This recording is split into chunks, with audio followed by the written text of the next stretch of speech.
이제 2020학년도에 출제된 고소설 유시 3대록 분석 해설로 들어가 보겠습니다. 총 4문제가 출제됐고요. 우리나라 대표적인 가정 가문 소설 중에 한 편입니다. 그러니까 분명히 출제될 만한 이유가 있었던 것이고요.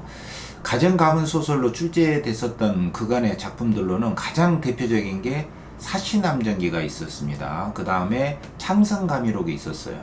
그리고 이제 유시 3대록이 정면에서 출제되었던 것이죠. 이 가정 가문 소설은요, 우리나라 고소설 유형 중에 뭐 대표적인 하나의 갈래입니다. 뭐 영웅 소설, 애정 소설, 가정 가문 소설, 이 중에 이제 유력한 갈래거든요.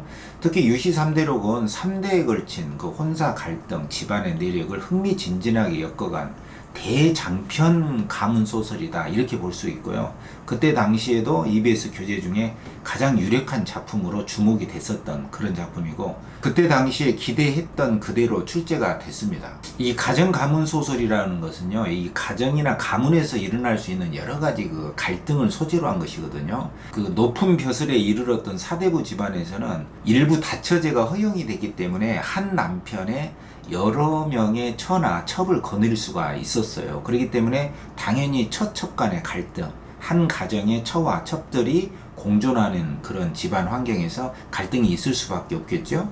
그 다음에 형제 간의 갈등이라든가 또는 뭐 시아버지와 며느리 사이의 갈등도 있어요. 이번에 EBS 교재에 나왔던 수경낭자전 같은 경우가 그런 경우거든요. 또 우리나라에서 굉장히 유명한 계모형 소설이라는 게 있잖아요. 뭐 장화홍련전이라든가 콩쥐팥쥐라든가 이런 것들이 다 가정 가문 소설에 속하는 유형이죠. 자, 여기에서는 일단 이런 배경 지식도 배경 지식이지만 기존에 제가 해설을 해왔던 방식 그대로요. 제시문을 어떻게 읽을 것이며 그 제시문 분석 방법에서부터 문제 4가지, 4문제에 대한 심층적인 분석과 해설로 이어가 보겠습니다.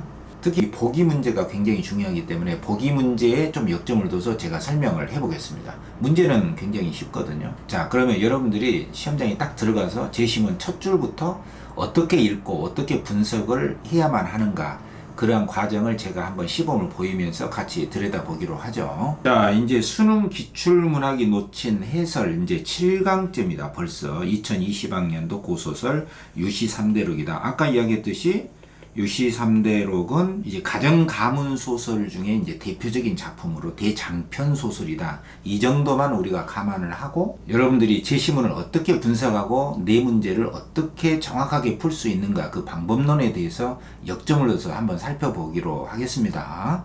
자, 유시 3대록은 우리나라 가정 가문 소설의 대표적인 작품 중에 하나다. 뭐 이 정도만 강조를 하고 뭐 전체 줄거리를 소개한다거나 그러지는 않겠습니다. 왜냐하면 여러분들이 시험장에 직접 가서 제시문 읽고 문제를 풀어내는데 역점을 둬야 되기 때문에 뭐 이 작품에 관한 여러 배경적인 지식을 강조할 필요는 없는 거죠. 설령 뭐 이 작품과 관련된 배경 지식이 있다고 해도 그런 배경 지식을 통해서 문제를 풀 수 있게끔 그렇게 내지 않기 때문에 여러분들이 이러한 뭐 줄거리라든가 배경 지식이라든가 그런 것에 너무 주눅이 들 필요가 절대로 없습니다. 오로지 제시문 분석하고 문제 푸는데 하나의 요령과 그 핵심적인 개념이라든가 문제풀이에 대한 방법론, 여기에 치중을 해서 논리적인 그 풀이법에 역점을 둬야 됩니다.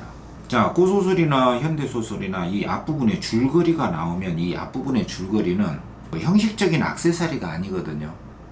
그래서 내가 줄거리를 안다고 해서 그냥 스킵을 하면 안 돼요. 건너뛰면 안 된다. 부분의 줄거리는 문제를 푸는데 굉장히 중요한 정보로서 제공이 된 것이니까 이걸 뛰어넘으면 안 됩니다. 제가 늘 강조를 했잖아요. 이 제시문의 첫째 줄에서 최소한 10째 줄이나 15째 줄, 첫째 단락 정도는 주의 집중을 해야 된다. 이 부분에서 중심 인물이 나오잖아요. 그리고 핵심적인 갈등 부분이 여기에서 제공이 돼요. 그리고 이 갈등을 일으키는 인물들 간의 관계도 어느 정도 윤곽이 여기 첫 번째 대목에서 제공이 되기 때문에 이 부분을 여러분들이 주의 집중해서 읽어주셔야 됩니다. 이 앞부분이 굉장히 중요하다. 이 앞부분 줄거리가 이렇게 나왔잖아요. 아들 유세기가 부모의 허락 없이 백공과 혼사를 결정했다고 생각한 그 선생이 유세기를 집에서 내쫓는다. 요게 이제 핵심 갈등이에요.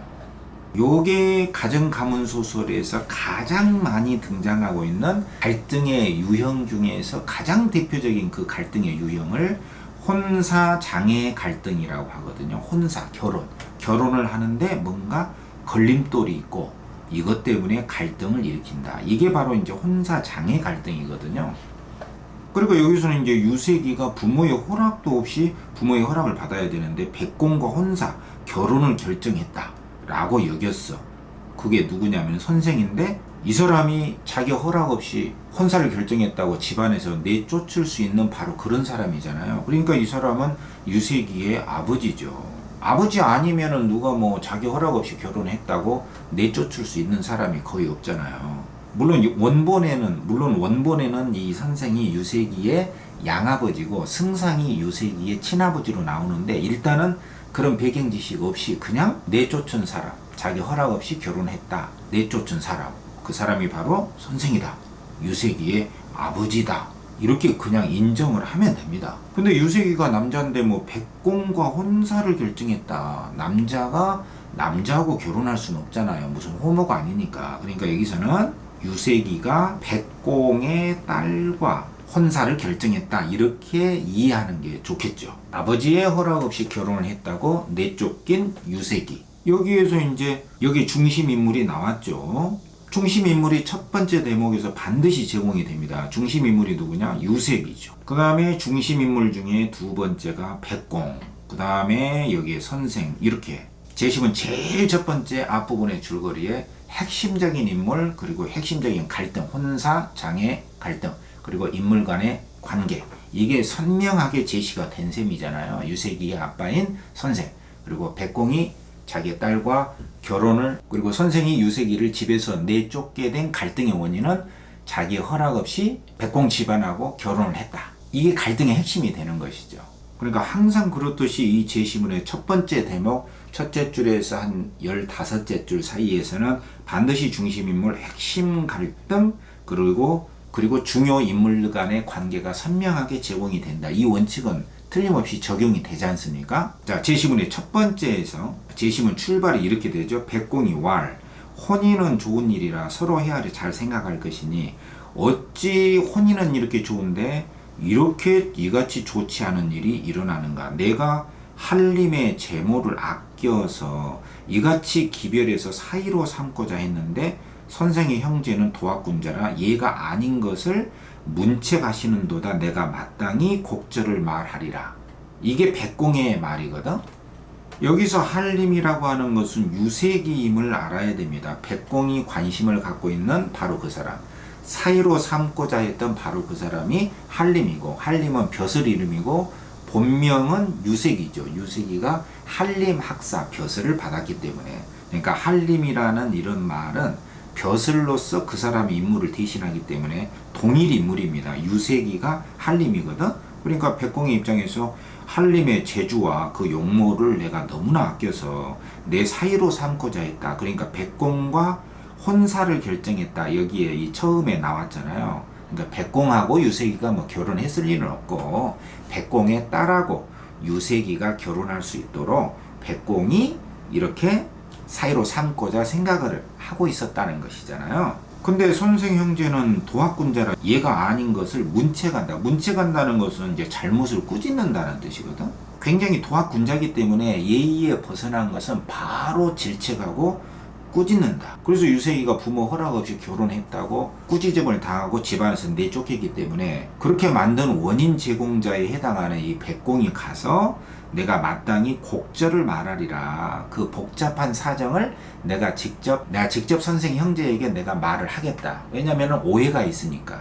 여기서 곡절이라고 하는 것은요, 이게 구불곡자고 이게 꺾기를 절자거든요. 그러니까 굽어지고 꺾였던 거, 이리저리 막 복잡하게 얽히고 꺾여질 정도로 복잡한 사정이나 이유를 곡절이라고 하거든요. 그러니까 이 단어의 뜻을 몰라도 전후 사정, 복잡한 사정을 내가 가서 직접 말을 하겠다. 왜냐면은 자기가 꾸민 것이잖아요. 자기 딸하고 유색이를 결혼시키려고 부모 허락도 없이 이 유색이의 부모인 선생 형제한테 허락도 받지 않고 유색이는 우리 딸하고 결혼하기로 했다. 이 소식을 전한 것이죠. 그러다 보니까 유색이의 아버지인 선생한테 유색이가 내쫓김을 당했단 말이에요. 그래서 백공이 찔려가지고 이제 그 실상을 내가 말하러 가겠다. 이렇게 말을 한 거죠. 그리고 백공이 말했던 어찌 이같이 좋지 않은 일이라는 것은 바로 자기가 꾸민 사건의 내력, 그리고 그 원인, 발단, 그 결과에 대한 사건의 내막을 다 함축하고 있는 말이잖아요. 자, 이에 백공이 유씨 집안에 이르러서 선생 형제를 보고 온 게 유색이의 아버지죠. 근데 유색이의 아버지에 해당하는 사람이 선생 형제라는 말로 나온 것은 약간 여기에 밝혀지지 않았기 때문에 약간 궁금은 한데요.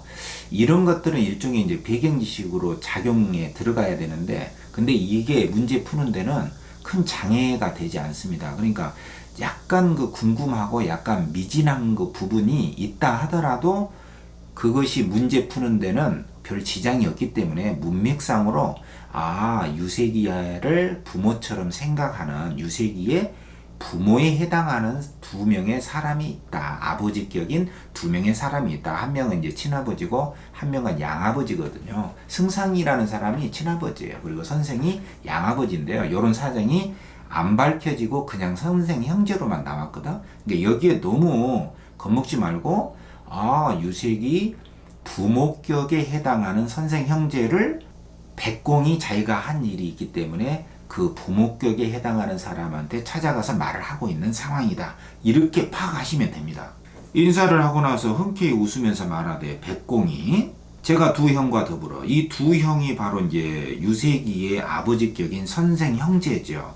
더불어서 중마고로 어렸을 때부터 대단히 절친이고 아드님의 특출함을 아껴서 용모도 좋고 실력도 좋고 제 딸의 배필로 내 딸의 남편으로 삼고자 나의 사이로 삼고자 하여 어저께 유색이를 보고 여차 무슨 말을 했겠죠. 너 내 사위 어떠냐. 근데 아드님이 단호하게 싫어요 하고 말하고 돌아가더이다. 그래서 제가 더욱더 사랑해서 흠모하고 염치를 잊어버리고, 염치라는 것은 이제 어떤 부끄러움이라든가 예의에 어긋나는 것에 대해서 수치심을 느끼는 그러한 성찰적인 마음이죠. 그러나 어쨌든 유색이가 너무 좋아서 염치를, 그 부끄러움도 잊어버리고 거짓말로 일을 꾸면서 구원하면서 내 딸과 결혼했으면 좋겠다. 그래서 정약이라고 하는 글자 둘을 더했으니, 이 정약이라고 하는 것은 약속을 정하다 이런 뜻이거든요. 그러니까 문맥상으로는 혼인을 결정했다 이런 뜻이죠. 백공이 유색이가 너무 마음에 드니까 자기 딸하고 혼인을 결정하기로 했다. 이런 거짓말을 퍼뜨린 거죠. 이것 때문에 유색이가 자기 아빠한테, 선생한테 집에서 쫓겨났잖아요. 이는 진실로 저의 희롱함 위에다 제가 장난친 겁니다. 이렇게 선생 형제한테 백공이 와서 고백을 한 거예요. 두 형께서, 두 명의 형이 바로 이제 선생 형제죠. 선생과 승상입니다. 과도하게 고지듣고 아드님을 유색이죠. 엄히 꾸짖었다 하니 혼사의 도리어 회방이 되었으므로 이게 바로 혼사 장애 갈등이에요. 어찌 우습지 않겠습니까? 원컨대 두 형은 선생 형제죠. 아드님을 용서하여, 유색이죠. 아드님이 저를 원망하게 하지 마십시오. 내가 장난친 거니 유색이를 용서해 달라. 선생과 승상이 바야흐로 아들의 죄가 없는 줄 알고 유색이가 우리 허락 없이 결혼한 건 아니구나. 기뻐하면서 살해하면서 저희 자식이 유색이죠. 분에 넘치게 백공이죠. 극진한 대우를 받으니 마땅히 그 후일을, 그 좋은 뜻을 받을 만하되 이는 선조로부터 내려오는 가법이 아니기 때문에 우리 집안의 법도가 아니다. 감히 제취를 허락하지 못하였습니다. 이 제취라는 것은 다시 결혼한다는 뜻이거든요. 지금 처가 있는데 또 한 명의 처를 얻는다거나 또 다른 첩을 얻는다거나, 이러한 우리 유씨 가문에서는 한 남자의 한 명의 처 외에는 허락하지 않는다. 이게 우리 집안의 가법이라는 것이에요. 그러니까 이 말은 지금 유색이한테 처가 있다는 것이죠. 이미 유색이의 처가 있어요. 이미 유색이의 처가 있는데 백공이 유색이를 너무 좋아해서 자기 딸을 또 결혼시키려고 하니까 그것은 우리 집안의 가법에 어긋난다. 지금 이 말을 하고 있는 것이죠. 저희 자식이 방자함이 막 함부로 구는 것이 있나 통탄하였는데 우리의 가법을 어기고 처가 있는데 또 다른 여자하고 결혼을 허락도 없이 했나? 그래서 통탄하고 있었는데 그간의 곡절이 이렇듯 있었소이다. 이제 알게 된 것이죠. 곡절이라는 것은 아까 이야기했지만 복잡한 사정이 이렇게 있었군요. 그것은 백공 당신이 이렇게 장난친 것이군요. 이렇게 알게 된 것이죠. 여기서 손생 형제가 유색이에 대한 어떤 오해가 풀리는 순간입니다. 이 부분이 백공이 화답하고 이윽고 돌아가서 이제 시간의 흐름이 있죠. 혼산말을 이르지 못하고 다시는 자기 딸을 유색이한테 보낼 수는 없겠다. 아, 유씨 집안의 가법이 대단하구나. 두 명의 처나 첩을 둘 수가 없구나. 그래서 딸을 다른 데로 시집 보냈다. 이게 이제 첫 번째 유색이와 관련된 혼사 갈등 이야기죠.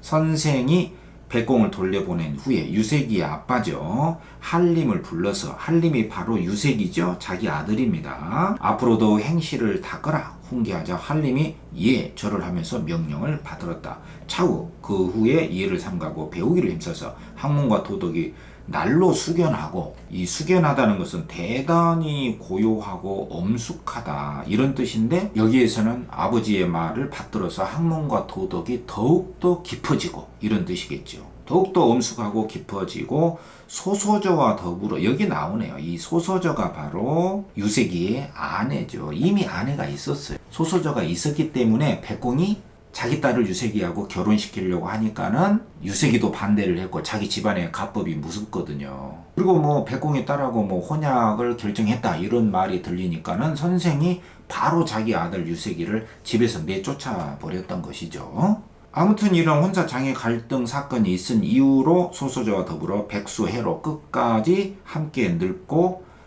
한 명의 처와 더불어서 8아들 2딸을 두고 집안에 한 명의 첩도 없이, 그렇죠. 요게 바로 유씨 가문의 가법, 법도입니다. 한 명의 처 외에는 또 다른 처나 첩을 두지 않는다. 부부 인생 희로를 요동함이 없더라. 부부간의 사이가 굉장히 좋았다. 그래서 집안이 잘 유지가 됐더라. 이런 이야기죠. 요게 바로 유색이와 관련된 혼사 장애 에피소드 첫 번째 사건입니다. 근데 여러분들 제시문에는 소설, 현대소설이나 고소설이나 항상 하나의 사건, 하나의 장면만 나오지 않잖아요. 낯선 또 다른 장면이 꼭 나옵니다. EBS에 그 제시문이 나온다 하더라도 EBS에 나온 제시문의 다른 장면, 그리고 또 하나 새로운 낯선 장면이 꼭 후반부에 등장을 하죠. 요게 바로 유색이와 관련된 에피소드 첫 번째 사건이거든요. 두 번째 유씨 가문의 혼사 장애 갈등 사건의 주인공이 누구냐? 이제 두 번째 사건이 나오죠. 승상의 둘째 아들 유세영인데, 승상은 여기서 이제 유색이하고 유세영의 아버지로 등장을 하죠. 승상이 아버지입니다. 유세영의 자는 문인이 형제 중에서 가장 뛰어나고 산천의 전기와 1월의 조화를 타고 태어나서 아름다운 얼굴. 이제 주인공이니까 뭐 못 갖춘 게 없죠. 얼굴 좋고 잘생겼고 능력 뛰어나고 전형적인 표현입니다. 윤택한 옷과 빛나는 봄꽃 같고 직유법이죠. 비유적으로 표현했죠. 호탕하고 굉장히 마음이 넓어 깨끗한 풍채, 용과 호랑이의 기상이 있고 성품이 호기롭고 의협심이 강하고 뭐 나쁜 일은 참지를 못해 굉장히 용기가 있고 맑고 더러움의 분별은 조금도 잃지 않으니 부모가 매우 사랑, 며느리를 널리 구하더라. 여기서 이제 혼사 갈등 이야기 두 번째가 시작이 되는 것이죠. 그러니까 앞에 부분 유색이의 이야기 부분, 백공이 꾸민 일 때문에 유색이가 혼난 이야기, 그 다음에 두 번째 부분은 유세영의 혼사 갈등이 전개가 되는 것이죠. 이렇게 낯선 장면이 딱 배치가 되잖아요. 그리고 딱 중략 나오고, 이 중략 이후에는 반드시 새로운 인물이 등장합니다. 반드시 새로운 갈등이 나오고요. 그렇기 때문에 갈등의 원인이 뭐냐, 여기에 대해서 바짝 주의를 기울이고 읽어줘야 된다. 자, 화설.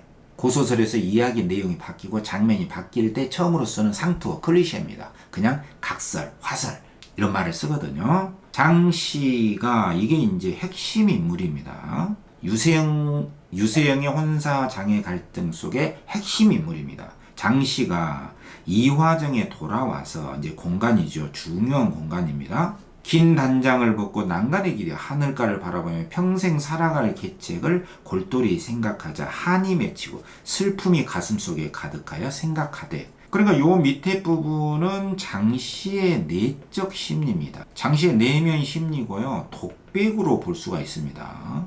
혼자서 쫑알쫑알 하는 거예요. 이거 대화가 아닙니다. 유세영과 혼약을 한 인물인데 걱정이 많죠. 자, 읽어보면 내가 재상가의 귀한 몸으로 자기도 천한 출신이 아니다 이거죠. 유생과 백년가약을 맺었으니, 이 말은 승상의 둘째 아들이죠. 혼약을 맺었다 이거죠. 그러니까 왕의 딸 공주의 남편이 되겠죠. 왕이 사위를 뽑는데 어찌 구태여 나의 아름다운 낭군을 빼앗아서 왕의 사위로 뽑아갔단 말이에요. 그래서 이 아름다운 낭군을 빼앗아가서 위세로서, 왕족의 위세로서 나로 하여금 공주 저 사람의 아래가 되게 하셨는가. 그러니까 왕의 사위로 뽑혀가 버렸기 때문에 결혼하기로 약속이 된 상태죠. 그래서 내 마음도 흡족하고 뜻이 즐거운데 천자의 귀함으로 한 부마를 뽑는데, 부마는 왕의 사위입니다. 이 공주가 진양공주인데 진양공주를 또 하나의 부인으로 맞아들였던 것이죠. 왕의 부마, 왕의 사위가 됐기 때문에 강제로. 그러다 보니 먼저 혼약을 맺었던 이 장씨로서는 이만저만한 걱정이 아닐 수 없겠죠. 뭐 장씨도 서민 출신은 아니지만 왕족은 아니잖아요. 왕의 딸은 아니잖아요. 그래서 지금 이렇게 한탄하는 거예요. 저 진양공주의 아래가 되게 하셨는가. 자기가 진양공주보다는 신분이 낮으니까 밑에 설 수밖에 없잖아요. 그것을 한탄하는 거예요. 도리어 저 사람의 적을 칭송하고, 저 사람이 바로 진양공주죠. 저 사람의 덕을 칭송하고 은혜를 읊어 한없는 영광은 남에게 돌려보내고, 이 남이 바로 또 진양공주가 되겠죠.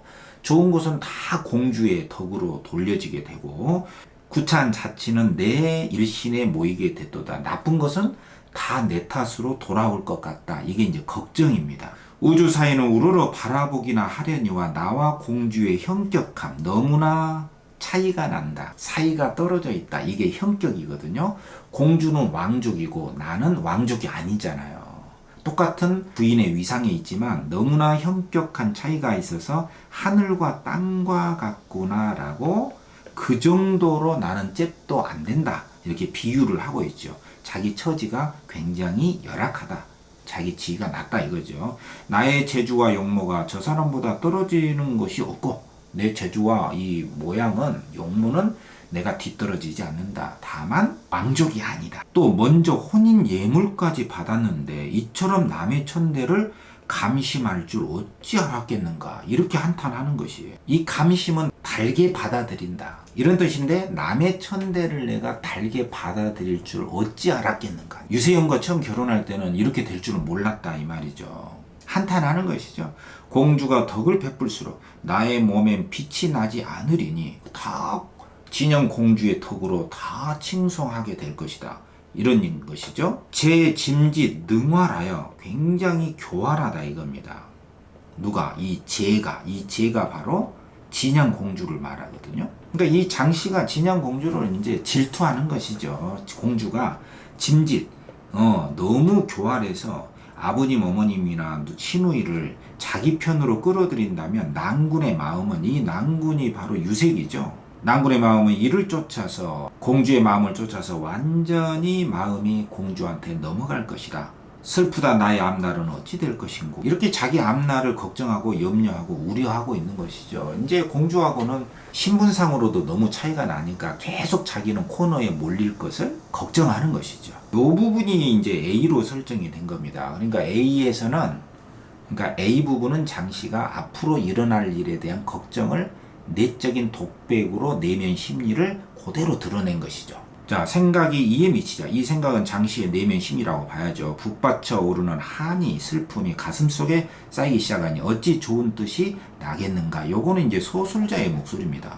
소술자의 개입이 이루어진 거죠. 장씨에게 좋은 뜻이 날 수가 없다. 장씨가 일어나지도 않은 진양 공주와의 어떤 갈등을 예고하고 또 공주를 질투 시샘하고 있기 때문에 서술자는 장씨에 대해서 어찌 좋은 뜻이 나겠느냐라고 하면서 자기의 목소리를 드러내면서 장씨를 부정적인 시각에서 소술하고 있는 것을 여기에서 볼 수 있거든요. 요게 이제 시험에 나오지는 않았는데, 이러한 서술의 층위에 들어있는 서술자의 목소리, 서술자의 평가, 요런 게 굉장히 중요한 것이거든요. 이런 거 읽어줄 수 있어야 됩니다. 정이 눈물을 머금고 마음을 붙일 곳 없어 하더니 문득 유세영이 보랏빛 두건과 녹색 도포, 색채의 대비가 나오죠. 보라색, 녹색 두건과 도포를 가볍게 나부끼며 이르러 장씨의 참담한 안색을 보고 옥수를 잡고 장씨의 고운 손이죠. 어깨를 비스듬히 기대게 하면서 물어왈 그대 장씨죠? 무슨 일로 슬픈 빛이 있나뇨? 나를 쫓음을 원망하는가? 나에게 시집 오게 된 것을 원망하고 있는가? 그 장씨가 잠시 동안 탄식을 하면서 말하기를 이 비부분이 나오죠. 요 부분은 이제 장씨가 유세영에게 하는 말입니다. 아까 A는 장씨의 내면 독백이었죠. 그러니까 A하고 B는 좀 다릅니다. A는 내면 독백이고 B는 장씨가 유세영에게 자기 한탄의 내용을 하소연하는 말이에요. 난군은 부질없는 말씀 마옵소서. 제가 난군을 쫓는 것을 원망했다면 어찌 깊은 규방에서 홀로 늙는 것을 감심하였사오리까. 감심은 아까도 나왔지만은 달게 받아들인다. 그러니까 유세영이 나를 따라서 사는 게 원망스러운가 이렇게 물어보니까 장씨가 당신을 따르는 것을 원망했다면 이 규방에서 홀로 늙는 것을 어찌 달게 받아들이겠습니까? 그러니까 당신을 따라서 사는 것은 원망스럽지가 않습니다. 이렇게 서리적 의문을 통해서 당신을 따라서 사는 것은 원망스럽지 않다. 이것을 확실하게 이야기를 한 거죠. 다만 제가 귀대에게 유세영의 집에 들어온 지 5, 6일이 지났으나 좌우에 친한 사람도 없고 오직 우러르는 바는 아버님 어머님과 난군 당신뿐이라. 난군은 유색이죠. 난군은 유세영입니다. 어린 여자의 마음이, 어린 여자가 장씨죠. 자기 자신이죠. 마음이 편안치 못한 바이옵니다. 또 공주가 위에 계셔서 온 집안의 권세를 오로지 혼자서 그 힘을 다 발휘하고 그 위의와 그 힘과 위력과 덕택이 저로 하여금 변변치 않은 재주 가진 하졸이 머릿수나 채워서 우물 속에서 하늘을 바라보는 것 같게 만듭니다. 이게 이제 비유죠. 그러니까 진양공주가 너무 높은 위치에 있어서, 자기보다 높은 위치에 있어서 군림을 하니까 자기와 같은 사람은 변변치 않은 재주 가진 화졸과 같다는 것이에요. 나는 별 볼 일 없는 쫄개, 하졸과 같은데 그 졸개들이 머릿수나 채워서 우물 속에서 하늘을 바라보는 것 같게 만들었다. 자기 자신을 변변치 않은 재주를 가진 하졸에다가 비유한 겁니다. 이게 비유예요. 자기는 쫄개와 같이 우물 밑에서 하늘을 바라보는 것과 같은 처지입니다. 이렇게 진양공주 밑에서 살아가는 자기의 처지를 이렇게 하소연을 한 거죠. 제가 감히 한가할 뜻이 있는 것은 아니지만, 그러니까 진양공주한테 막 대들고 뭐 시댁 식구 또 자기 남편 유세영한테, 아버지, 시어머니, 시아버지한테 막 저항할 뜻이 있는 것은 아니지만 평생의 신세가 이제 앞으로 진양공주 밑에서 계속 이렇게 살아가야 될 내 일생이 구차하여 슬프고, 또 진양궁에 나아가면, 공주가 있는 그 궁궐에 나아가면은 궁비와 시녀들이 다 저를 손가락질하면서 비웃어. 아, 쟤는 진양공주 그 밑에 있는 이상한 유세영의 아내다. 저 여자가 공주 밑에 있는 또 다른 부인이다. 이렇게 비웃으면서 한 가지 일도 자유롭게 하지 못하게 하고, 또 제 입에서 말이 나오면은 일처녀 시녀들이 다 제 입을 가리니, 그러니까 장씨가 무슨 일만 하면은 시녀들이 막 입을 가리고 막 웃는다는 뜻이거든요. 비웃는다는 뜻이에요. 자기 자신을 막 시녀들이 다 비웃으니 공주의 은덕에 의지하여 겨우 신뢰를 면하고 돌아왔습니다. 그러니까 장씨가 공주가 있는 그 궁궐에 한번 갔다가 좀 위세에 눌리고 막 기가 눌리고 자기를 비웃는 것 같은 그 심리를 갖게 됐음을 알 수 있는 부분이거든요. 근데 이 유세영한테는 마치 사실인 것처럼 뭐 시녀들이 다 자기를 비웃고 진양공주 밑에서 자기는 뭐 꼼짝도 못하고 평생을 이렇게 살아가야 할 것이 너무나 고달프고 서글프다, 이렇게 하소연을 한 거죠. 자, 이 말을 듣고 이 부마가 왕의 사이인데 여기서는 유세영이죠. 이 장씨의 난군입니다. 이 난군하고 부마하고 똑같아요. 그리고 앞에서는 한림이라는 말로도 나왔잖아요. 그러니까 이렇게 고소설에서는 동일 인물이 다르게 표현된 것이 많아요. 이렇게 부마가 난군이고 난군이 또 한림이죠. 또 한림이 유세영이고 다 똑같은 사람입니다. 유세영이 바로 이 장씨의 말을 듣고 바야흐로 장씨의 외로움을 가련하게 여기고 공주의 위세가 장씨를 억누르는 것을 좋지 않게 여기고 있었는데 장씨의 이렇듯한 애원한 모습을 보자, 슬픈 모습을 보자 크게 불쾌해서 장씨를 위한 애정이 막 샘솟는 듯 하였다. 그러니까 장씨의 그 여성 특유의 그 하소연, 눈물로 막 하소연하는 걸 보고 유세영이 마음이 확 기울어진 거죠. 그래서 은근하게 간곡하게 장씨를 위로하고 그 절개와 외로움에 감동하여 이날부터 발자취가 이화정을 떠나지 않았다. 이 이화정이라는 공간은 이제 장씨와 유세영의 사랑의 공간이 된 것이죠. 열리지와 같은 신혼의 정은 야망의 꿈에 빠진 듯 어지럽고 굉장히 좋았다. 낙천의 마음이 취한 듯. 저 중국의 백낙천에 취한 마음과 같이 기쁘고 즐거워서 바라던 바를 다 얻은 듯한 마음은 세상에 비할 데가 없더라. 그래서 장씨의 하소연에 유세영이 완전히 빠져서 이화정에서 두 사람의 사랑을 나누는 그 장면. 이 장면이 전반 부분에 유세기의 혼사 장애 갈등하고 색다른 부분으로 이 뒷부분이 꾸며진 것이죠. 전체적으로 보면 제시문은 백공 때문에 벌어진 유세기의 혼사 갈등하고 장씨 때문에 벌어지는 유세영의 혼사 갈등, 이 두 개의 혼사 갈등이 하나의 제시문 속에 엮여지고 절묘하게 발췌가 된 것이죠. 문제를 출제하기 위해서. 자, 그러면 33번부터 한번 보죠. 33번은 이겁니다. 이같이 좋지 않은 일에 대한 이해로 적절치 않은 것은 그랬단 말이에요. 이것은 이제 백공이 와서 한 말이잖아요. 혼사는 좋은 일인데 이같이 좋지 않은 일이 일어났단 말인가. 근데 이게 백공 자기가 한 일이잖아요. 이같이 좋지 않은 일이라는 것은 바로 앞에 이 앞부분 줄거리에 이미 나왔잖아요. 유세기가 부모의 허락도 없이 백공과 혼사를 결정했다고 여긴 선생이 유세기를 집에서 내쫓은 일이죠. 그러니까 백공 자기 자신이 자기의 딸을 유세기한테 시집을 보내려고 혼사가 결정되지도 않았는데 유세기는 나의 사위다.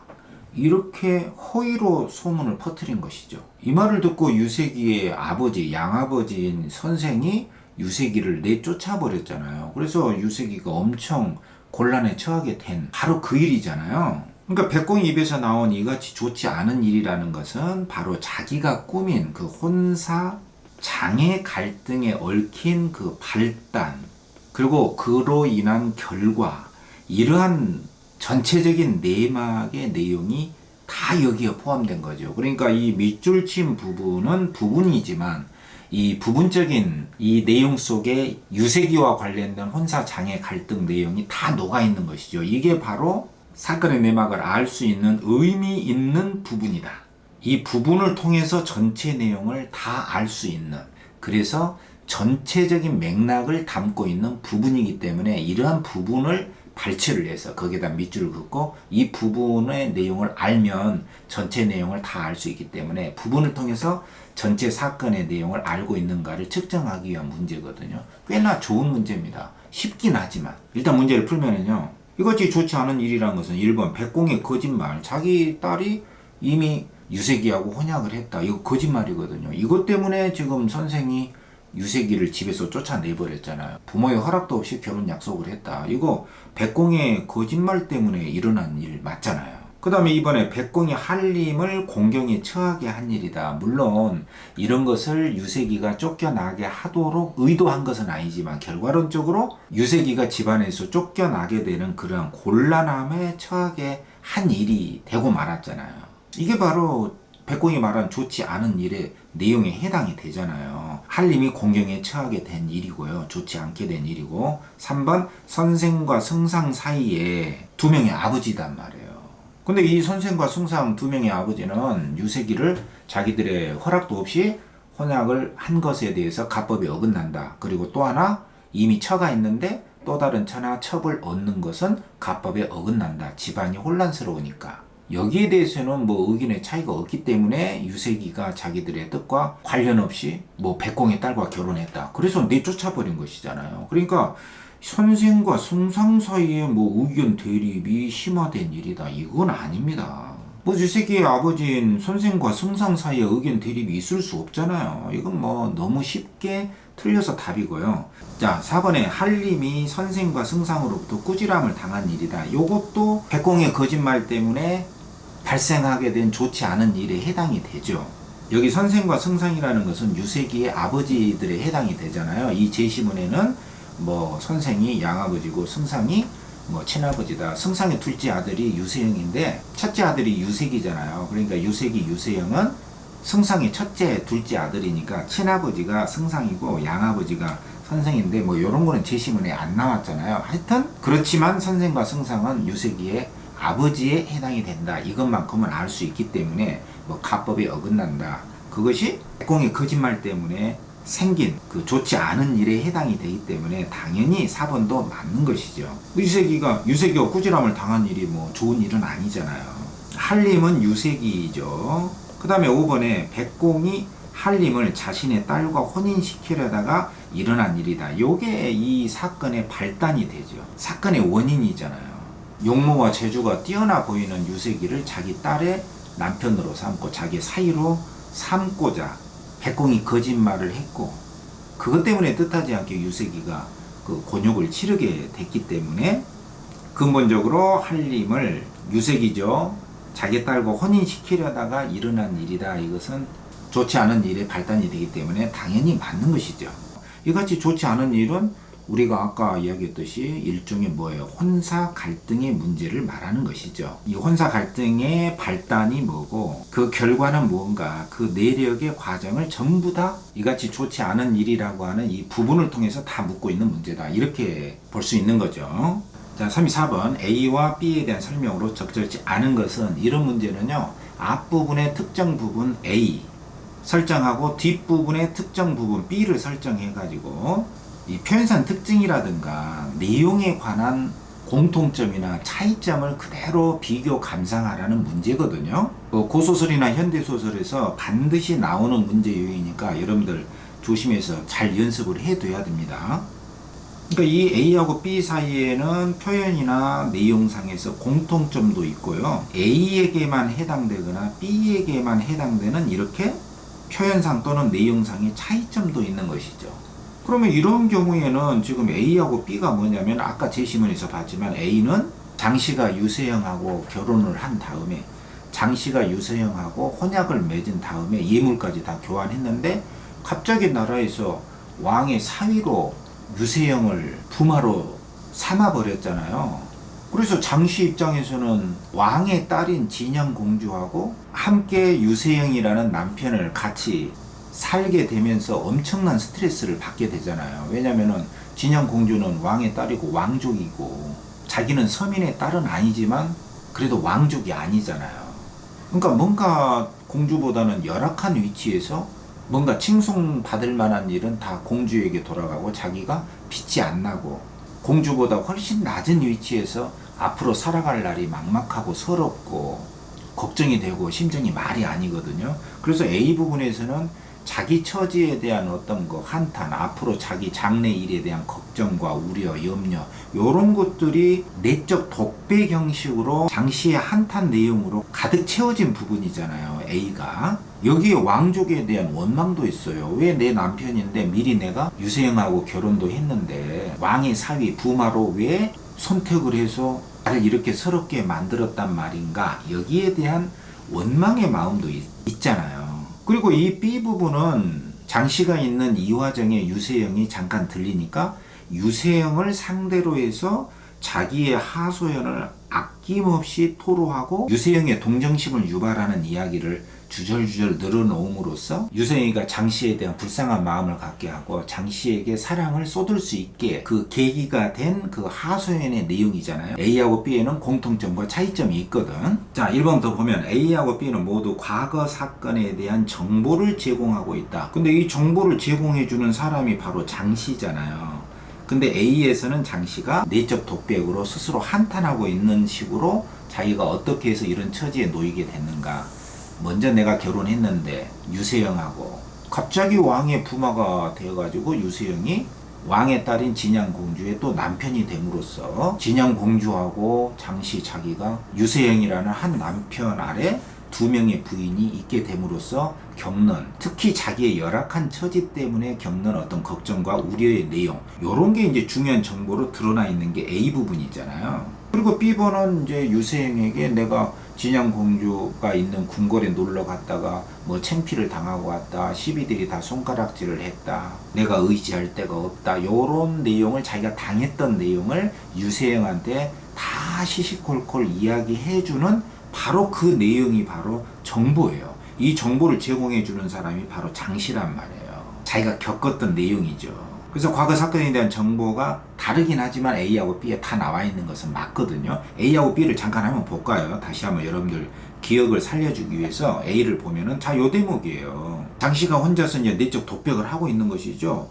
어찌 구태여 나의 아름다운 난군을 빼앗아 갔느냐, 공주의 아랫사람이 되게 했느냐, 이러한 천대를 내가 받을 줄 어떻게 알았겠느냐, 또 나의 앞날은 어떻게 될 것인가, 이렇게 엄청 앞날을 걱정하고 있으면서 이러한 탄식 속에 자기의 처지에 대한 정보, 자기가 걱정하고 있는 내용에 대한 정보, 자기 자신의 처지에 얽힌 정보들을 다 노출을 하고 있잖아요. 그리고 B는 아까 우리가 제시문에서 읽었듯이 유세영을 향해서 하는 하소연의 내용이잖아요. 제가 난군을 쫓는 것을 원망하는 것은 아닙니다.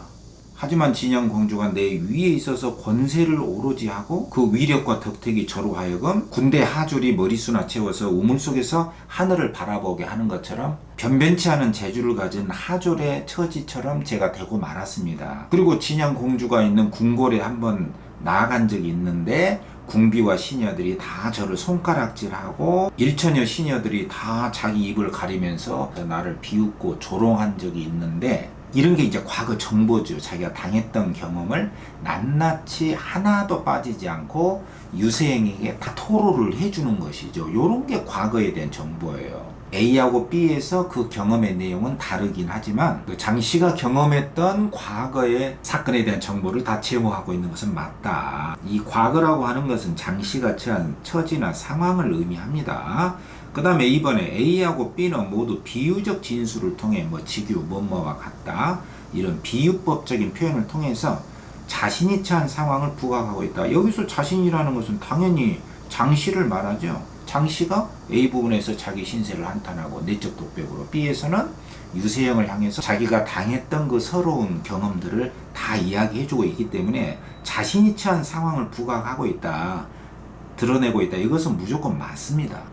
그렇기 때문에 이 앞부분, 이 A하고 B에 모두 비유적 진술이 있냐 없냐 이것만 확인하면 되거든요. 그래서 A를 다시 한번 보면은요, 비유의 대표는 직유예요. 직유. 특히 고소설에서 비유라는 것은 거의 직유를 말합니다. 그냥 눈에 딱 띄어요. 뭐뭐처럼, 뭐뭐듯이, 뭐뭐와 같이, 이런 게 눈에 확 띄게 표출이 된 그 부분을 두고서 비유적 표현이라고 많이 내거든요. 그러니까 여기 A에서도요, 장씨가 스스로 한탄하는 대목에서 여기 보시면은 우주 사이는 우러러 바라보기나 하려니와 나와 공주의 현격한 그 차이는 하늘과 땅과 같도다, 뭐뭐와 같다, 이런 게 이제 비유적인 표현이죠. 그리고 B에서는 공주가 위에 있어서 왕족이기 때문에 뭐 장씨보다는 굉장히 우월한 지위에 있잖아요. 힘의 권세를 오로지 하니 그 위력과 덕택이 저로 하여금 마치 변변치 않은 재주를 가진 하졸이 그 쫄개가 머릿수나 채워서 우물 속에서 하늘을 바라보는 것 같게 만든다. 내가 바로 그 우물 밑에 있는 쫄개와 같은 처지다 라고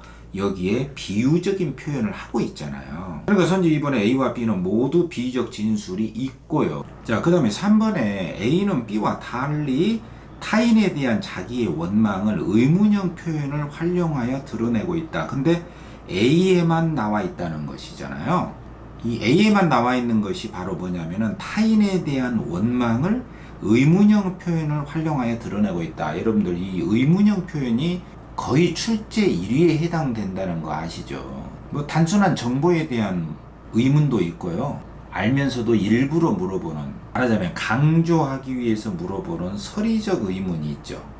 여기서 고전시가나 고전소설에서 특히 문제가 되는 게, 가장 많이 출제가 되는 게 이 서리적 의문이잖아요. 알면서 물어보는, 그 속에서도 여기에서 말하듯이 원망의 마음을 품고 의문형 표현을 활용해서 드러내고 있는 게 A에 있는지, 그리고 B에는 없는지 그걸 확인해 봐야죠. 여기 A번에 보면요, 타인에 대한 원망의 마음을 의문형을 통해서 표현했다고 했으니까 일단은 의문형을 찾아야 됩니다. 이런데 의문형 나왔잖아요. 어찌 구태여. 어찌라는 의문사는 의문형으로 이어지게 만드는 것이니까 일단은 이게 의문형의 징조입니다.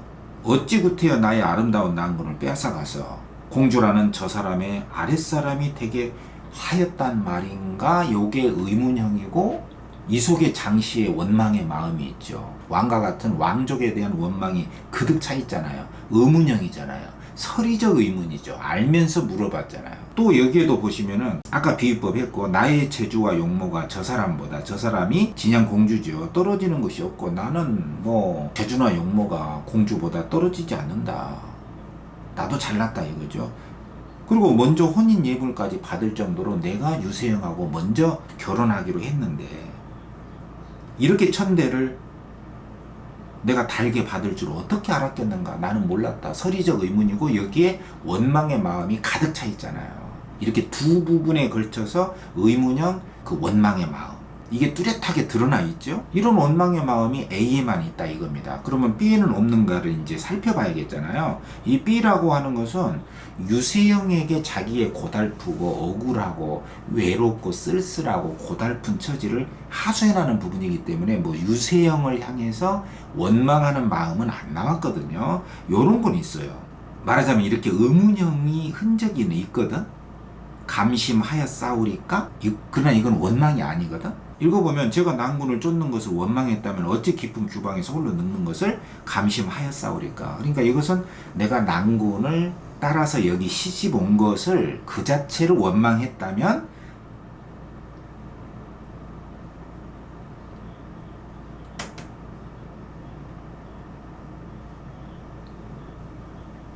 어찌 규방에서 내가 홀로 늙어가는 것을 내가 달갑게 받아들였겠느냐. 나는 원망하지 않는다. 이런 것을 다 달갑게 받아들일 수 있다. 내가 원했던 것이다.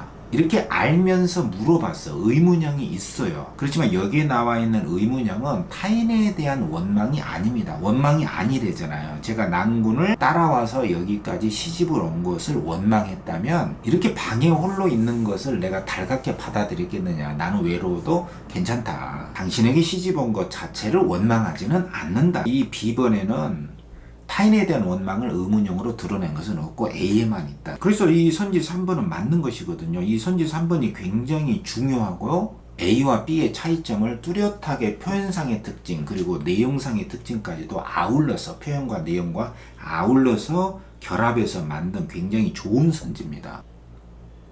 여러분들 이런 선지를 가지고 연습을 많이 하셔야 됩니다. 그 다음에 4번에 보시면 B는 A와 달리 B에게만 있다 이거죠. 대화 상대의 환심을 사기 위해 자신의 우월한 지위를 드러내고 있다 했는데 사실 이 A하고 B는 장씨가 혼자 한탄하는 대목 A, 그 다음에 유세영에게 하소연하는 대목 B, 어느 대목에서도 장씨가 지금 드러내고 있는데 장씨 자기는 공주보다 우월한 위치에 있지 않잖아요. 장씨의 뭐 우월한 지위에 있다 이것은 말도 안 되게 틀린 것이죠. 다만 이 앞에도 한번 살펴보면은 대화 상대의 환심을 사기 위해 대화 상대는 유세영이고 이것은 B에게만 있는 것이죠. 이건 맞죠. 그리고 환심이라고 하는 것은요 이렇게 기쁠 환자거든. 환심 남의 마음을 기쁘게 한다. 상대의 마음을 기쁘게 한다 이런 뜻인데요. B에서는 장씨가 자기의 고달픈 처지를 하소연하는 내용이기 때문에 이렇게 하소연하고 한탄하는 내용하고 남을 기쁘게 하는 환심하고는 말 그 자체대로는 일치하지가 않죠. 근데 이렇게 장씨 한탄을 하게 됨으로써 유세영에게 사랑의 마음을 불러일으킨 거예요. 이것은 일종의 환심을 샀다고 볼 수가 있습니다. 그렇기 때문에 B에는 대화 상대인 유세영의 환심을 사기 위한 것이 아니다라고 말을 할 수는 없어요. 장씨의 한탄과 하소연은 액면 그대로 말 자체대로 환심 기쁘게 하는 말하고는 다르긴 하지만 결국에는 유세영의 장씨를 향한 그 사랑과 애정의 마음이 싹트게 만들었기 때문에 그리고 장씨가 하소연하는 것도 그것을 겨냥한 것은 맞거든요.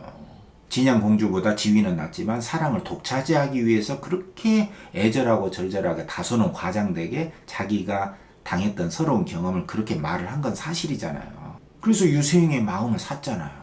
그래서 결과론적으로는 환심을 사기 위해서 말을 한 건 맞다 이렇게 볼 수는 있어요. 그러나 이것 자체가 맞냐 틀리냐 거기에 초점을 놓은 것이 아니라 이 문제가 틀린 이유는 확실하게 틀린 이유는 뭐냐, 어떠한 논란의 여지가 없도록 틀리게 만든 구석이 있죠. 평가원 문제는 확실하게 틀린 문제를 딱 주어서 답으로 만들거든요. 그게 뭐냐면은 자신의 우월한 지위. 이것은 뭐 어디를 봐도 A를 봐도 B에 봐도 장씨의 우월한 지위는 없기 때문에 이게 확실하게 틀려서 답으로 만든 거예요.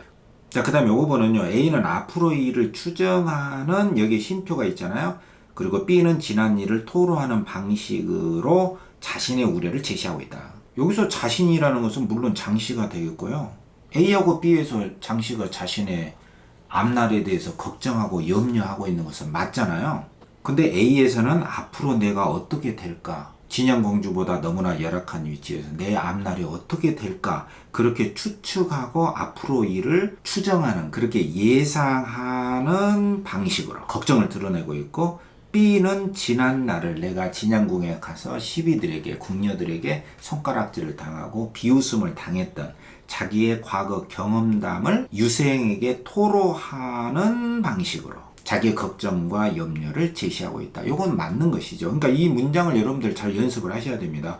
A는 앞으로 일을 추정하는 방식으로, 이 방식이 공통 피수식어가 되잖아요. 여러분들 평가원에서 사용하는 공통으로 수식하고 뭐뭐하는 뭐뭐하는 이렇게 쉼표를 기준으로 해서 수식어들이 나오고 공통으로 수식을 받는 공통 피수식어를 중점적으로 이 선지 내용을 빠르게 읽는 연습을 하셔야 됩니다. 그 다음에 35번에 장씨를 중심으로 기역과 니은을 이해한 내용으로 가장 적절한 것은 무엇인가? 요거는요, 기역과 니은이 이화정이라고 하는 공간이잖아요. 그러니까 공간의 의미, 그 공간의 역할이나 기능을 묻는 문제거든요. 소설에서는 그 공간이 굉장히 중요하기 때문에 소설에서는 공간이 늘 나오잖아요. 그 공간 속에는 인물들의 의식이 담겨 있고 또 인물들의 과거 기억이 담겨 있기 때문에 그 공간을 통해서 인물들이 무엇을 떠올리고 그 공간을 통해서 어떤 일이 펼쳐지고 있는가라고 하는 문제를 필수적으로 출제하거든요. 여기서도 마찬가지입니다. 기역과 니은은 동일한 이화정이라는 공간인데 장씨가 혼자서 한탄하고 있는 이화정 기역이고, 유세영에게 하소연을 하고 나서 사랑을 나누는 공간으로서 이화정이 있단 말이에요. 그러니까 똑같은 공간인데 이렇게 서사 전개에 따라서 똑같은 이화정이라는 공간의 의미와 기능이 좀 다르게 나타나거든요. 그것을 부각해서 문제를 풀으라는 문제예요. 굉장히 난이도는 쉽습니다. 여기에 보면은 기억의 이화정에 돌아와서 김 단장을 보고 난간에 기대해서 하늘가를 바라보면서 앞으로 살아갈 미래에 대한 걱정을 하고 있는 것이죠. 기억의 이화정이라고 하는 것은 당시의 한탄과 걱정과 외로움이 진하게 배어든 바로 그 공간이고요. 그리고 여기 니은의 이화정은 유세영에게 장씨가 하소연을 하고 나서 유세영이 완전히 장씨에게 마음을 뺏기고 사랑을 나누는 공간이거든요. 여기 나왔잖아요. 그 절개와 외로움에 유세영의 감동. 이날부터 발자취가 이화정을 떠나지 않았다. 그러니까 니은의 이화정은 혼자서 한탄하는 기억의 이화정하고는 완전히 다르고, 서사 전개에 따라서 유세영과 장씨가 아낌없이 사랑을 나누는 공간으로, 사랑의 공간으로 그 의미와 기능이 완전히 다르잖아요. 그렇기 때문에 일본에 학문을 연마하고 공부하는 공간 그런 거 아니고요. 니은은 사랑을 나누는 곳이지 덕을 쌓고 인간성을 개발하고 이런 거 아니거든요. 사랑과 덕행이 반대가 되는 것은 아니지만 적어도 장씨와 유세영이 사랑을 나누는 공간이지 거기서 덕을 닦는 건 아니잖아요. 그리고 이번에 기억은 불신을 드러내는 공간이다. 불신은 남을 믿지 못하는 것인데 장씨가 기억의 이화정에서 한탄하고 미래를 걱정하는 것이지 누구를 믿지 못하고 의심하고 이런 건 아닙니다. 그 니은은 사랑의 공간이지 조소를 당하는 것이 아니에요. 사랑을 하는 것이. 조소는 비웃음인데 장씨가 비웃음을 당했던 공간은 진양궁이 조소를 당하는 공간으로 볼 수가 있죠. 장씨의 입장에서 말이죠. 그 다음에 3번에 기억은 한탄을 드러내는 공간이, 그렇죠. 그 이화정에서 유세영을 만나기 전에 앞날을 걱정하고 한탄했던 공간이 맞고요. 니은은 애정을 확인하는 공간인데 이건 틀리기 좀 어려운 문제입니다. 3번이 맞죠. 그리고 4번에 기억의 이화정은 계책을 꾸미는 공간이고, 니은은 외로움을 인내한다. 이거는 외로움이 아니라 외로움을 벗어나서 사랑을 이미 나누고 있기 때문에 이게 완전히 틀린 것이고요. 기억은 계책을 생각하기는 해요. 여기에 보면은 기억의 이화정에 돌아와, 여기에 보면은 기억의 이화정에 돌아와 여기에서 평생 살아갈 계책을 골똘히 헤아린다 라고 했기 때문에, 계책은 어떤 계략이나 대책을 세운다는 뜻이거든요. 그러니까 기억 이화정에서 뭐 계책에 대해서 자기가 앞으로 어떻게 살아갈까, 그런 계책에 대해서 구체적으로 나오진 않았지만 그것을 꾸민다는 것은 생각한다는 뜻으로 받아들인다면 이것은 틀리지는 않다, 이렇게 볼 수 있습니다. 5번에 기억은 선후 시비를 따지는 공간이고, 누가 먼저냐 누가 뒤냐, 시비는 오를시 누가 옳았냐 아닐비 누가 틀렸냐, 이것을 따지는 것은 아니잖아요. 지금 한탄을 하고 있는 것인데 이게 틀린 것이고요. 니은은 오해를 해소하는 공간이다. 근데 뭐 유세영이가 장씨에 대해서 뭐 오해한 일이 없고, 또 장씨가 유세영에 대해서 뭐 오해를 했고, 둘 사이에 오해가 풀어지는 공간이다, 그런 것은 없습니다. 오해 자체가 없어요. 왜냐면은 유세영이도 평소에 진양공주의 위세가 너무 높고 왕족의 딸이니까 그것을 좀 걱정을 했거든요. 그러니까 여기서는 장씨의 생각하고 유세영의 생각이 거의 비슷하고 뭐 오해가 없습니다. 여기 나오잖아요. 유세영이가 평소에도 공주의 위세가 장씨를 억누르는 것을 좋지 않게 여기고 있었기 때문에 뭐 장씨에 대해서 오해가 있었고 그것이 풀린다, 이건 아닙니다. 이게 3번이 뭐 선명하게 답으로 금방 찾을 수가 있죠. 굉장히 쉽게 점수 주려고 낸 문제였습니다. 그 다음에 이제 마지막 36번, 보기를 참고로 미끄를 감상해라. 적절치 않은 것은 뭐냐. 여기서 감상이라고 하는 것은 보기를 중심으로 제시문을 이해해라, 이것이고요. 이 선지의 내용이 보기하고 맞아야 되고 제시문하고도 맞아야 되는 것이죠. 1차적으로는 이 보기의 내용이 핵심입니다. 왜냐하면 이 제시문을 무한정 확대해서 감상하지 말라는 뜻이에요. 이 보기는 일종의 해석의 기준이에요. 주관적인 해석을 마음대로 하지 말고 이 기준 아래 이것만으로 해석을 해라 라고 하는 일종의 명령입니다. 그러니까 보기 따라 제시문을 감상해야 되는 것이죠. 그리고 선지 내용하고도 일치가 돼야 돼. 이 3자 관계가 논리적으로 일치 관계에 놓여있느냐, 이것을 중점적으로 묻고 있는 게 보기 감상 문제거든요. 그러면 일단 보기의 핵심 내용을 얼른 보면요, 문장 단위로 끊어야 됩니다. 유시 3대록은 유시 3대 인물들의 이야기를 연결했다. 장편 가문 소설이다. 이건 뭐 하나만한 이야기고요. 각 이야기들은 여러 가지 이야기가 있는데 그 자체대로 완결성을 갖추고 있다. 독립적이지만 혼사, 결혼에 대한 그로부터 파생된 갈등, 혼사 갈등이죠. 동일한 가문 내에서 전개된다는 점에서 연결이 된다. 이러한 혼사 갈등은 가법이나 인물의 성격에서 유발이 된다. 이 문장이 이제 진짜 중요한 문장이죠. 이 보기 내용의 핵심은 혼사 갈등의 원인입니다. 이 갈등의 원인이 뭐냐? 첫 번째는 가법이나 오합니다. 가법 또는 인물의 성격에서 유발이 된다. 혼사 갈등의 원인은 가법 인물의 성격이다. 요게 혼사 갈등의 원인으로 정확하게 제시가 됐잖아요. 요 점을 놓치면 안 됩니다. 이 문장 자체를 놓치면 안 됩니다. 혼사 갈등의 원인은 가법 또는 인물의 성격이다. 제시문하고 연결시켜보면 앞에 유색이라고 하는 사람은 부모 없이 혼인했다. 백공의 거짓말 때문에 그런 오해를 받아가지고 가법으로 인해서 집안에서 쫓겨났잖아요. 유색이의 경우는 가법 때문에 혼사 갈등이 일어난 경우고요. 그 다음에 유세영의 스토리는 다르잖아요. 그 장씨의 청순 가련한 하소연 때문에 넘어가게 되고 진양 공주보다 훨씬 장씨를 사랑하게 되는 내용이 지배적이기 때문에 혼사를 둘러싼 유세영의 갈등 내용의 원인은 뭐냐면은 가법이 아니에요. 유세영이라는 캐릭터는 장씨와 같은 캐릭터를 좋아하는 것이죠. 그렇게 눈물로 하소연하고 애처롭게 보이는 그런 여성 인물에 확 끌리는 그러한 유세영의 성격과 장씨의 성격이 어우러져서 혼사 갈등이 펼쳐지는 게 핵심이잖아요. 유세기는 가법 때문에 혼사 갈등, 유세영과 장씨라는 인물의 성격, 그 끌림, 이성으로서 서로 끌리는 그 성격으로 인한 것 때문에 혼사 갈등, 진양공주와의 갈등 관계에 놓여있다, 이렇게 볼 수 있잖아요. 다시 보기에 보면 가문의 구성원들은 혼사를 둘러싼 이런 갈등이 가문의 안정과 번영을 방해한다고 여겼기 때문에 가문 차원에서 이러한 혼사 갈등을 해결해 나간다. 자, 이런 관점에서 제시문을 살펴보면 1번 유세기의 이야기와 유세영의 이야기를 보니 나왔죠. 그러니까 이 앞부분은 뭐 틀릴 이유가 없는 거예요. 각각의 혼사 갈등이 한 가문의 혼사를 중심으로 발생한다. 뭐 이건 맞잖아요. 두 개의 이야기가 있다. 서로 연결돼 있다. 근데 갈등이 있고 서로 연결된다는 것은 보기에 나와 있으니까 또 두 개의 이야기가 유색이하고 유세영의 이야기로 나눠 있고 서로 이제 연결돼 있으니까 하나의 제시문에서 이건 무조건 맞죠. 그 다음에 이번에 유색이의 혼사 문제에 선생과 승상 아버지가 관여를 했잖아요. 우리 허락 없이 결혼했냐? 안 돼.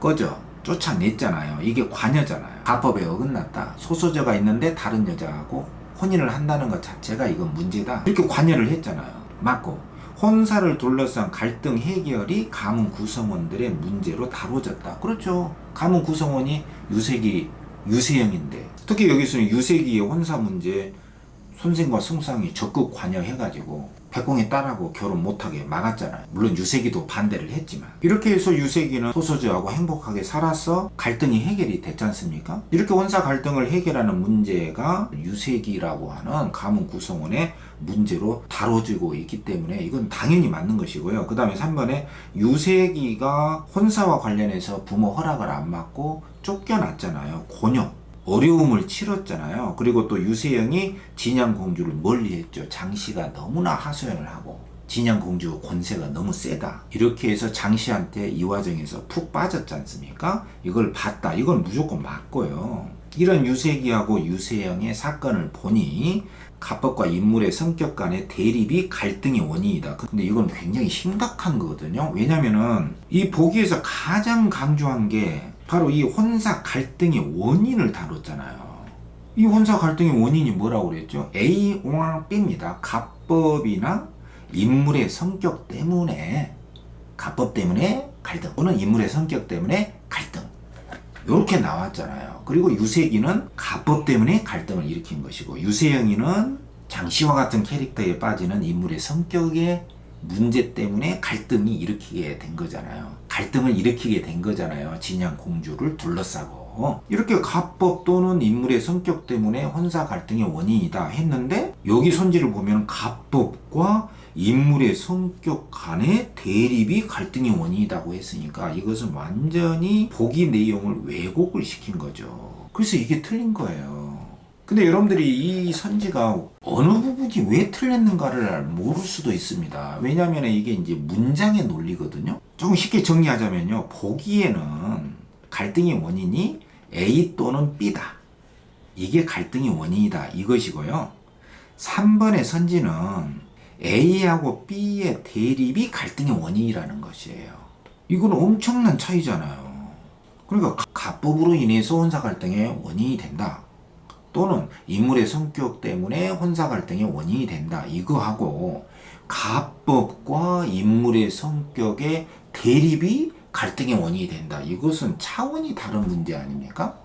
이 보기에서 무슨 뭐 가법과 인물 성격 간의 대립이 혼사 갈등의 원인이다. 이런 말이 아니잖아요. 그래서 이런 문제는요. 제시문과의 일치 여부를 떠나서 보기의 핵심 문장, 갈등의 원인 A or B 이거하고 선지 3번에 A와 B의 대립이 혼사 갈등의 원인이다. 이 문장이 근본적으로 다른 문장이다. 이런 문장의 논리에 입각해서 금방 문제를 풀 수도 있는 어떻게 보면 굉장히 중요한 문제입니다. 여러분들 교육청이나 사설 모의고사하고 조금 다르게 평가원에서 보기도 길고 제시문도 긴데 빠르게 쉽게 문제를 푼다는 것이 어떤 뜻인가? 그것을 알려주는 문제이기도 해요. 그러니까 보기에 나타난 혼사 갈등의 핵심 원인을 이 문장을 정확하게 읽고 갈등의 원인의 핵심과 다른 선지의 내용을 찾아서 문제를 빨리 풀어서 쉽게 넘어가라라고 평가원의 문학전공 출제진들은 오히려 그렇게 간단한 것을 요구하고 있다 이겁니다. 무슨 이 작품 자체의 심오한 배경지식, 줄거리 그런 걸 묻는 게 아니죠. 어떻게 보면 문학을 시간 내에 푸는 요령이기도 합니다. 이 문장의 논리를 잘 익히셔야 됩니다. 자, 4번에 보면 백공이 유세기를 사위로 삼으려고 했잖아요. 그리고 천자가 유세영이를 사위로 부마로 삼은 것을 보니 그러니까 이 앞에 부분은 다 맞는 거잖아요. 이런 것을 통해서 혼사가 혼인 당사자 개인의 문제에 그치지 않음을 알 수가 있고 그렇죠. 유세기한테는 소소저가 있는데 백공이 또 자기 딸을 막 결혼시키려고 해서 옆에 사람이 개입이 돼가지고 혼사 갈등이 일어났잖아요. 그리고 유세영을 왕의 사이로 부마로 이렇게 강제적으로 결혼을 하게 했잖아요. 이게 늑혼이라고 하거든요. 왕의 명령을 받은 강제 결혼, 늑혼담입니다. 사실 이런 걸 볼 때 한 개인의 혼사에는 주변에 여러 사람들이 관여가 되고 있다. 이것은 맞는 것이죠. 5번 유세희가 평생 첩을 두지 않고 소수저와 늙게까지 살았다.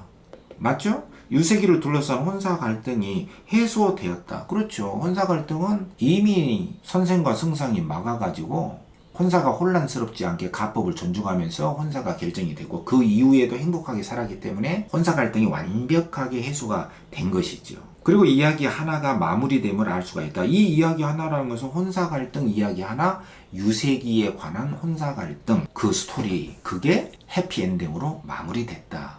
당연히 맞는 것이죠. 여러분들 이 36번 같이 꽤 길이가 길다라고 생각되는 문제일수록 답은 굉장히 간단하고 거기에 핵심 문장과 어긋나는 선지의 문장을 그대로 비교해서 문제를 풀어나가면 의외로 빨리 풀릴 수도 있게끔 평가원에서는 문제를 내고 있다.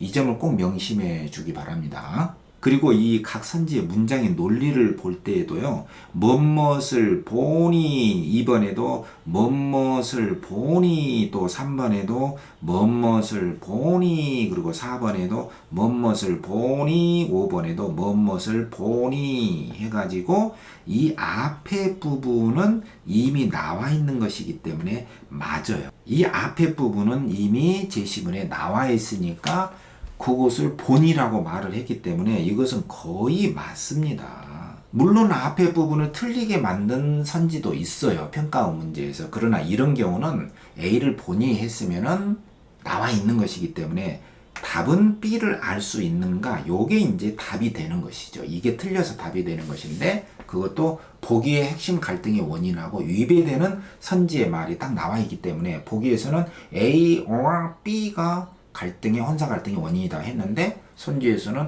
A와 B의 대립이 혼사 갈등의 원인이다 해서 말도 안 되게 갈등의 원인을 왜곡시켜서 답을 만들어내는 이러한 평가원의 문제 출제 방식에 대해서도 우리가 눈여겨 살펴보면서 공부를 해 나갔으면 좋겠습니다. 자, 여러분 여기까지입니다. 2020년 고소설 유시 3대록 제시문 분석했습니다. 그리고 4개 문제에 대한 심층적인 분석, 출제 배경, 그리고 이런 문제들이 무엇을 의미하고 앞으로 우리가 어떻게 문제를 풀어야 할 것인가에 대한 점을 중심으로 해설을 했습니다. 여러분들 수고 많았습니다.